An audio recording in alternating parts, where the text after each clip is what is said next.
With over 80 million hectares of arable land, favorable weather and sufficient water, Nigeria is blessed by nature and has a remarkable potential to thrive in agriculture.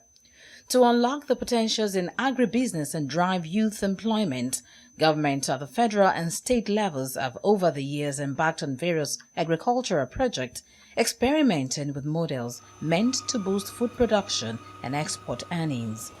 Many of such projects fail for reasons innumerable.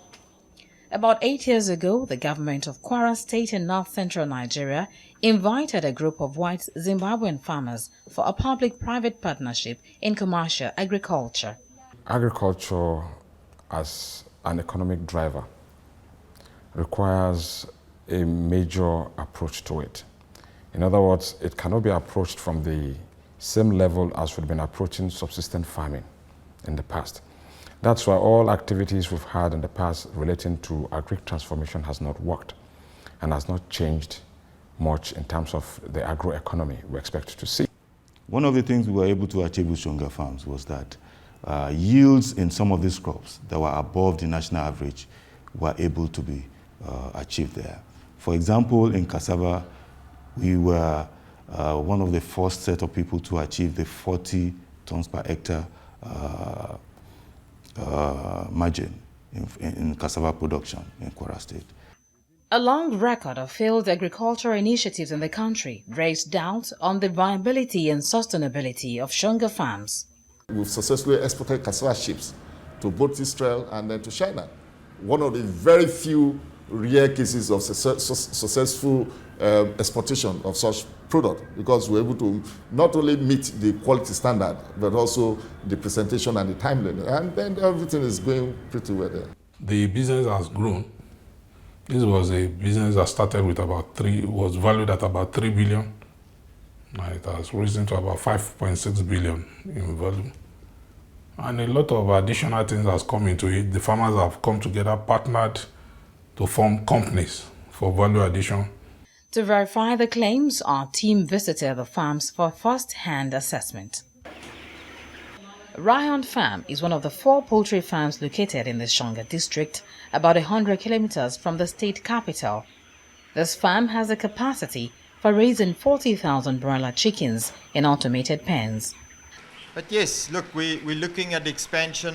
We're definitely going to expand because it's a numbers game. The bigger you get, the cheaper you can produce a chicken, which makes us more competitive in the market. Then we got to Rosedale Farm, one of the 5 dairy farms in the district. This year we are in the middle of our calving season, and so far we've got about 75 female cows. The third group of farmers engage in mixed cropping spread across over 8,000 hectares of land. This banana plantation belongs to one of the 13 white Zimbabwean farmers involved in the Shonga project. We have 2 grades. We have an A grade and what we call a B grade.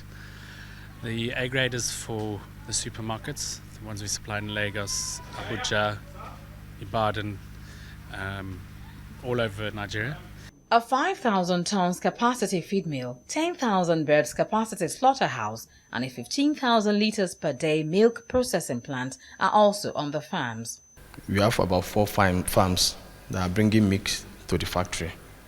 So whenever they comes in, we test the milk one after the other to check the microbial and physiochemical test of the milk.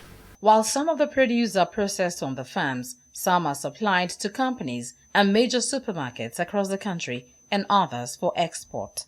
To ensure technology transfer, the state government set up a youth development center for indigenes. The Youth Farm Center, Malete, generates manpower, agricultural manpower for Kwara State agricultural needs. The model is simple.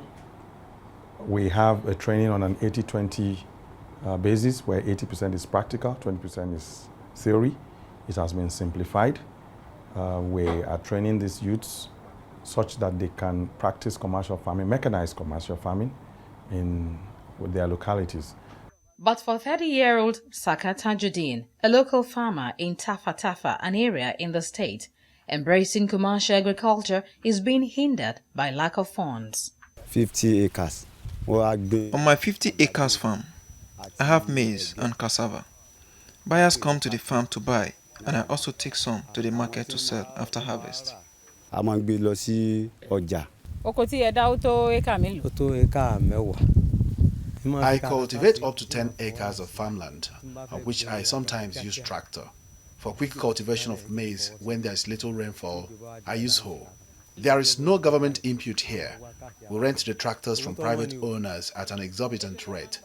For instance, it costs 10,000 naira per acre to use a tractor. That commercial agriculture through public-private partnership can work is no longer in doubt. But the fact remains that smallholder farmers in remote villages still produce much of the food consumed by millions of Nigerians, and those farmers still look up to the government for help. Oluyemisi Dada, TVC News, Ilorin, Kwara State.